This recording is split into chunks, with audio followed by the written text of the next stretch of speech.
Hello, today is Saturday, April 12th, 2025. Going into today's readings, A Life Unafraid of Death.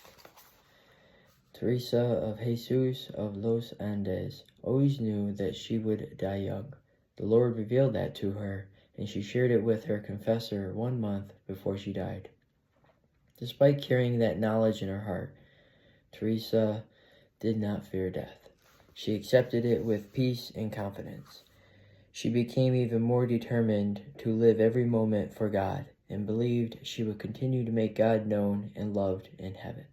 At 19, she joined the Carmelite monastery in Los Andes, which was not far from her home in Santiago, Chile. Baptized Juana Enriqueta Josefina on July 13, 1900, she took the name Teresa of Jesus when she entered the monastery. Teresa had a deep love for the Lord and had a joyful spirit. She discovered great happiness in doing what God called her to do. Teresa's letters to family and her personal diary provide a look into her spiritual journey and thoughts, revealing holiness and wisdom beyond her years. Less than 1 year after entering the monastery on this day in 1920, Teresa died a painful death after a violent attack of syphilis. Because of her holy and virtuous life, calls for sainthood emerged quickly after her death.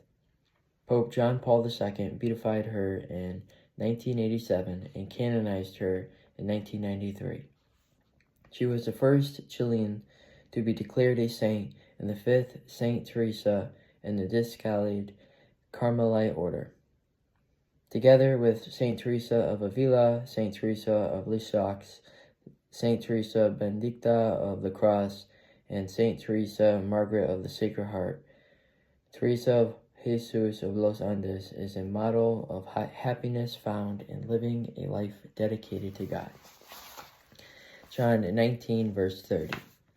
When Jesus had taken the wine, he said, "It is finished," and bowing his head, he handed over the Spirit. We know very little about death. Example, the moment of death. What do we see? How does it feel? We don't know. Many theologians say that death is always conscious, even when we seem unconscious to those around us. It is an act we perform, not something we simply undergo. It is also a free act, the freest moment ever. We can move toward, choose God, or we can move away from and reject God.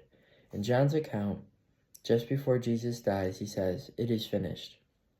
Then John says that he handed over his Spirit.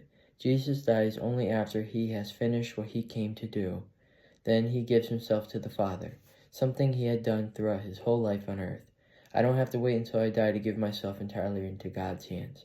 I'm invited to do it every Mass, to join with Christ in the giving of himself on the cross.